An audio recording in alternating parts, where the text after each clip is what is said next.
So in other words, you may be bored, see, and you're feeling sort of empty and at a loose end, and you think, well, I don't know, let's go and commit adultery. It might liven things up, see? And that would be what they call in Zen raising waves when no wind is blowing.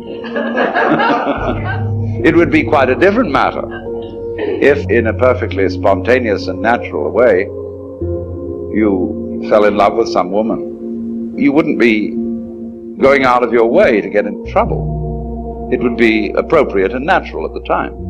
Or in the same way, a lot of people, instead of saying, let's commit adultery, when they feel sort of bored, they say, let's go and eat something. And so they become fatter and fatter and fatter because they're filling the spiritual vacuum in their psyche with food, which doesn't do the job. It's not the function of food to fill spiritual vacuums.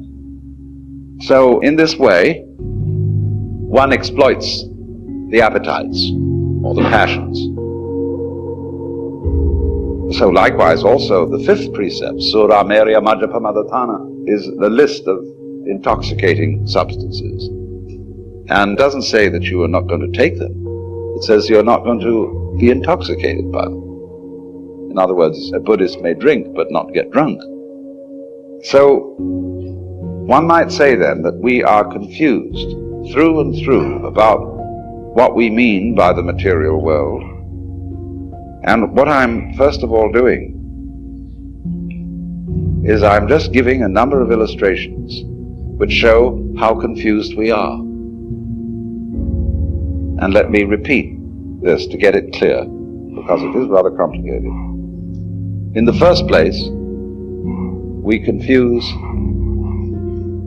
abstract symbols, that is to say numbers and words and formulae, with physical events, as we confuse money with consumable wealth. In the second place, we confuse physical events, the whole class and category of physical events, with matter. But matter, you see, is an idea, it's a concept. It's the concept of stuff, of something solid and permanent that you can catch hold of. Now you just can't catch hold of the physical world.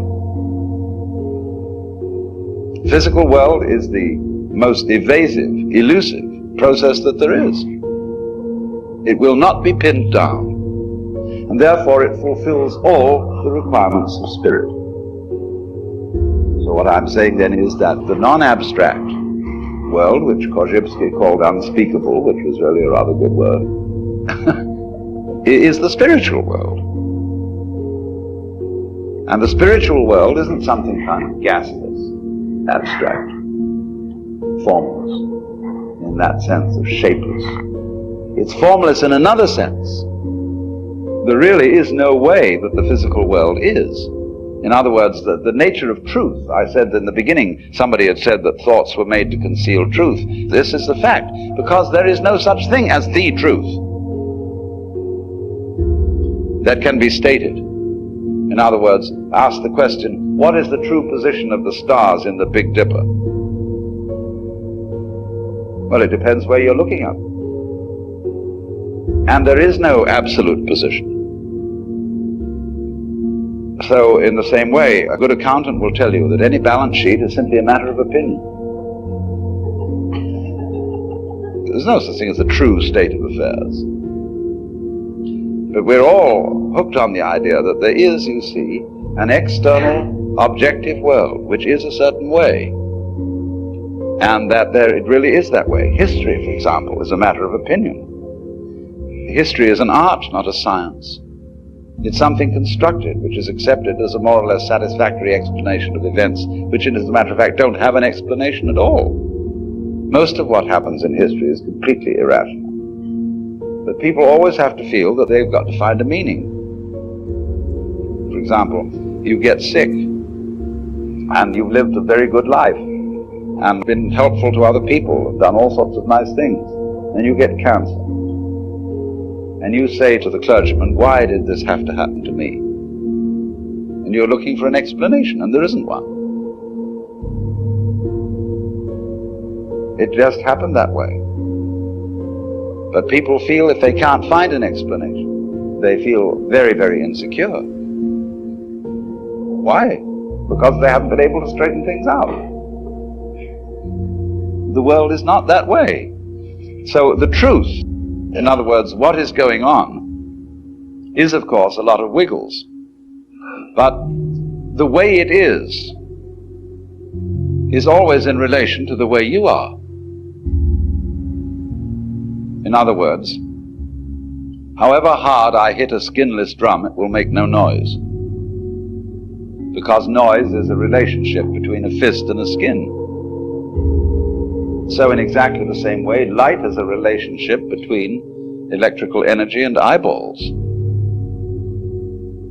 It is you, in other words, who evoke the world, and you evoke the world in accordance with what kind of a you are, what kind of an organism.